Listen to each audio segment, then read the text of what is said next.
Fala galera, a gente vai começar a quarta aula já de DJ, então essa aula vai ser dedicada aos plugins e os valores de players. Os plugins que a gente vai falar um pouco nessa aula vai ser o P2, P10, RCA e XLR. Esses plugins são os mais utilizados pelos DJs, né? A gente utiliza eles mais no nosso dia a dia. Então vou falar um pouquinho sobre ele e as diferenças de cada um e vou mostrar eles para vocês. A gente vai começar falando um pouco sobre P2 e P10. A diferença entre eles são que o P2 é aquele cabinho de fone, né? Que a bitola dele é um pouquinho menor que o P10 e o P10 é aqueles cabos para violão, cabo de guitarra, para essas saídas de áudio. Ambos têm a saída macho e fêmea. Eu vou mostrar para vocês aí em fotos a diferença dos dois.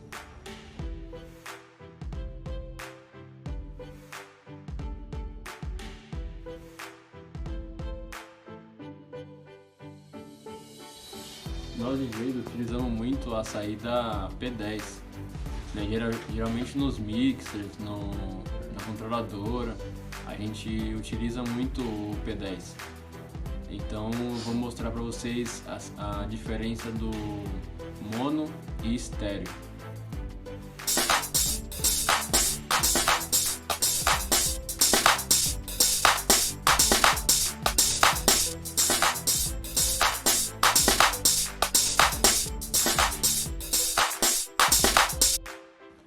O estéreo, como vocês podem ver no vídeo aí, ele é mais aberto, então vocês conseguem enxergar um pouco mais os efeitos, os instrumentos que está dentro da música.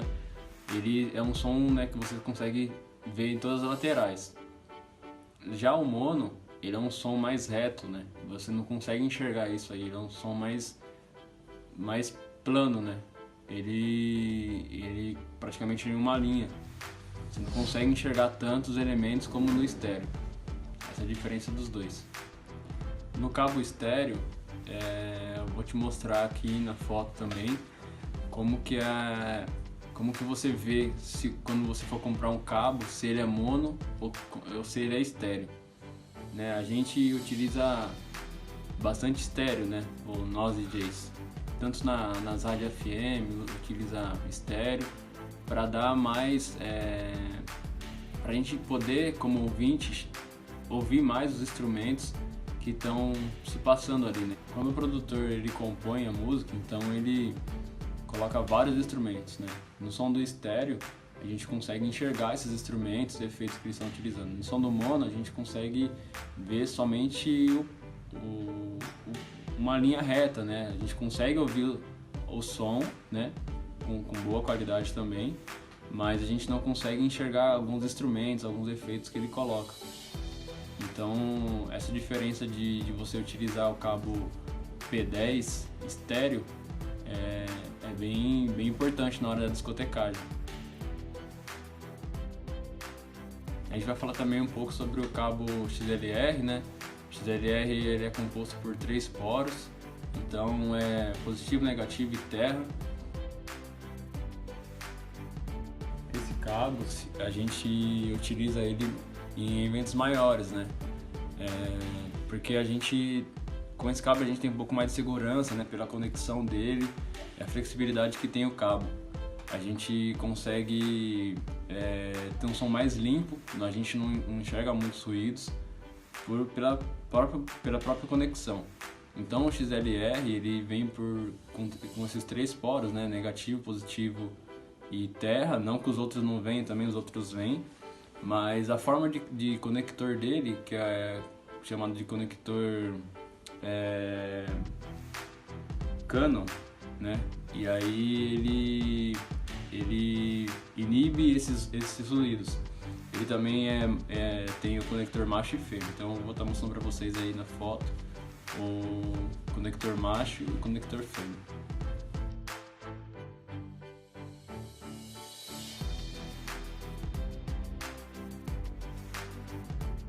Vai falar também sobre o cabo RCA, né? A gente conhece o cabo RCA aí pelos DVDs, pelos home theaters, né? Todo esse cabo que a gente vê aí, que é o amarelo, vermelho e branco, a gente como DJ utiliza muito o vermelho e branco, que é as saídas de áudio, né?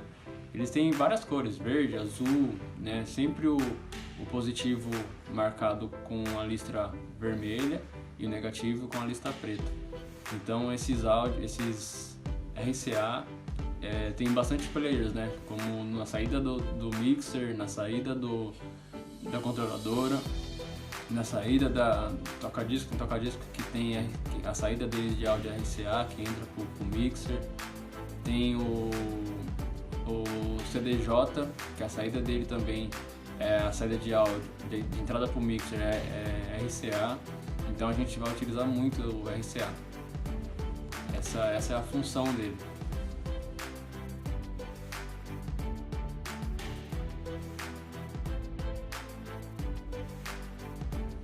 Eu vou falar também sobre os valores, né, de equipamento.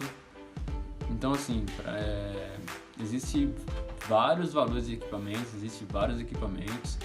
O que eu sempre converso com alguns amigos, que nem tudo é o equipamento, né? Tem que ser sempre a gente como DJ operando aquele equipamento. Então assim, a gente tem que conhecer primeiro o equipamento, saber aonde que a gente quer chegar, para a gente comprar um equipamento de boa qualidade para nós. Então a gente vai começar aí pelo CDJ 350. Ele é um CDJ muito legal, eu já tive esse CDJ. Ele tem leitor USB, ele tem leitor CD também, e é bem bacana, né? Ele sai da faixa aí de 3.000 a 4.000 reais, o par do CDJ,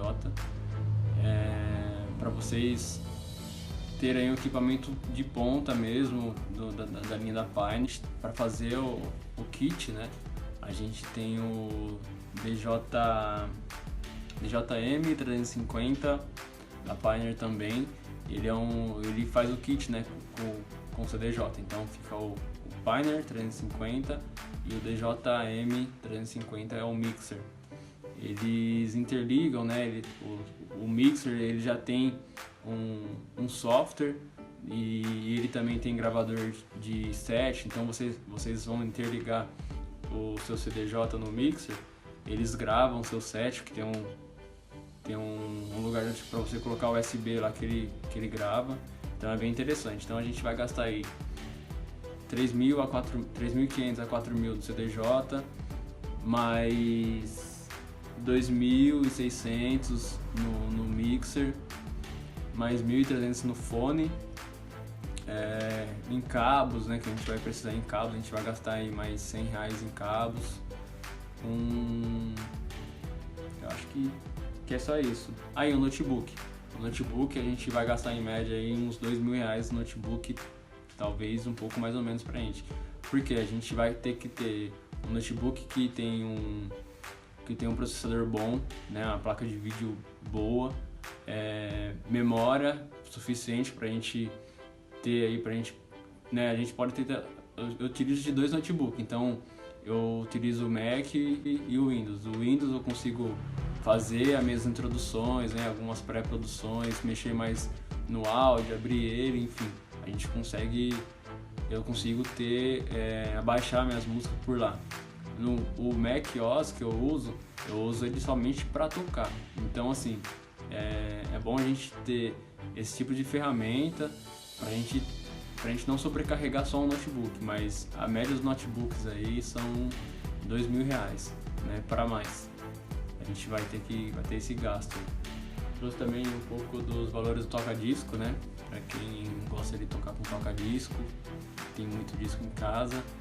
Um toca-disco aí que a gente também vê mais no mercado é o MK2, já falei sobre ele também, e sobre o que ele trouxe para o mercado dos DJs. Então o Technics MK2 ele custa na faixa de 5.500 a 6.000 reais o par, né, o par de toca-disco.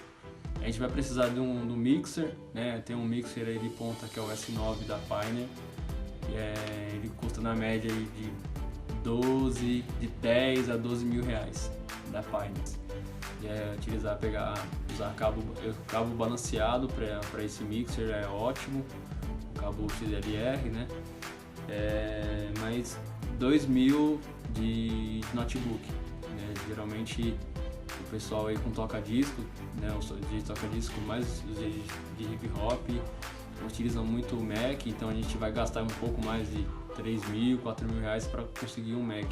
Aí entra naquela que eu falei, né? A gente tem que sempre ter algum computador aí reserva para a gente fazer a produção, fazer a equalização das músicas, né? Para utilizar um somente para tocar, para a gente não sobrecarregar ele. Então a gente vai utilizar aí um computador básico de 1.200 a 2.000 reais e comprar um subpotente aí para usar também que chega até 4, 5 mil reais. Depende, tem Mac que custa, né, 10 mil, 12 mil reais. Então assim, depende muito do bolso. Sempre frisando, na onde que a gente quer chegar?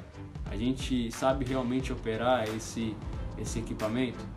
Então a gente tem que pensar em tudo sobre isso, né?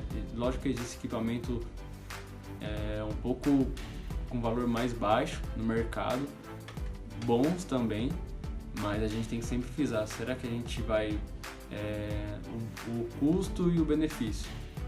Será que a gente vai ter esse custo-benefício? Será que a gente vai ter muitas festas agora? Tem que pensar tudo isso aí. E a última, né, que é a controladora. Então eu trouxe aí uma controladora XTJ, é uma controladora que é a mais nova aí no mercado, uma controladora muito boa, né? Eu não tive ainda o prazer de tocar nela, mas já vi vários DJs falando sobre ela, achei muito interessante, pesquisei um pouco sobre ela. Ela veio para somar mais no mercado, ela vem com Record Box, né? Então dá para você fazer toda a sua produção ali dentro do Record Box. Então, como eu já falei um pouco sobre os softwares, aí vocês podem ver lá na terceira aula um pouco sobre o Record Box, o benefício dele, sobre ele. E além da controladora, a controladora custa aí na faixa de 12.500 a 13.000 reais. Aí você não vai precisar de mixer, porque a controladora já vem um mixer embutido, ela já é com 2 players e o mixer. E você vai precisar de fone, né, de fone de ouvido, então a faixa etária aí até R$1.300, né, de 600 para cima, 600 até R$1.300 você acha um fone de boa qualidade, que a gente precisa de um fone de boa qualidade para a gente sempre ouvir a prévia da música seguinte que a gente vai colocar na pista. Um notebook aí então de 2.000 a mais, ou sempre tendo aquela conversa que a gente já está tendo aí de ter 2 notebooks pra gente ter sempre um reserva. Sempre brigar para ter algum em reserva, porque a gente pode levar na casa noturna sempre os 2. Deu pane nenhum, acontece muito, gente. A gente tem muito pane de notebook, o DJ talvez não consiga operar ali na hora por causa de pane. Eu já tive, vários amigos meus já teve pane com notebook. E isso aí a gente, infelizmente, não tem hora para acontecer. A gente sempre tem que ter uma boa qualidade de equipamento, uma boa máquina em mãos, porém sempre alguém vai dar algum problema, né? Algum problema técnico, não está saindo, não tá ali no conector. A gente tem que estar sempre preparado para isso. Bom, geralmente é esses valores, esses equipamentos, né? Tem equipamentos mais inferiores, tem equipamentos mais superiores, mas a gente tem que sempre frisar que o bom equipamento, a gente tem que ser, por mais que o equipamento seja o melhor, a gente tem que sempre saber operar esse equipamento. A gente, como DJ profissional, a gente tem que saber operar. Se a gente não consegue levar uma boa energia para a pista, a gente não consegue fazer uma discotecagem legal. Isso aí é o mínimo do nosso trabalho, né? Conhecer o equipamento, conhecer suas funções e saber levar uma boa qualidade para qualquer meio de entretenimento. Então nessa videoaula a gente viu um pouco sobre cabos, né? RCA, CLR, P10, P2 e um pouco sobre valores de equipamento. Lembrando sempre que a gente tem que frisar pela boa qualidade, para a gente cobrar o preço justo. Os equipamentos são caros, a gente tem que ter um certo cuidado com eles, né? Muito cuidado com eles na hora de armazenamento, na hora de fazer o transporte, né? Fazer a logística aí onde a gente vai. Tem casa noturna que tem equipamento, tem casa noturna que a gente tem que levar. Isso tudo tem cotação, né? A gente faz cotação de acordo com aquilo que a gente possa tá discotecando, né? Dependente do equipamento. É sempre bom frisar que o DJ tem que sempre abrir o leque, conhecer outros equipamentos, conhecer não só esse seu equipamento, mas conhecer outros modelos, porque a uma hora o cara pode falar assim, pô, eu tenho um equipamento aqui, o Nexus 2000, mas eu tenho também o toca-disco, eu tenho também a controladora, pô, eu tenho que ter o software ali para eu tocar em qualquer equipamento, entendeu? Então a gente precisa estar apto a isso aí. Como qualquer mudança, a gente tem que estar apto a essas mudanças. Lógico que é sempre bom você estar com o seu software embaixo do braço, o seu notebook embaixo do braço, o seu fone embaixo do braço, para você não ficar aí dependente de ninguém. Na próxima aula eu vou montar o equipamento para vocês, né? Desde o momento que a gente conecta os cabos, liga o software, liga os mixer, e aí eu vou mostrar para você essa parte de conexão. Até a próxima aula.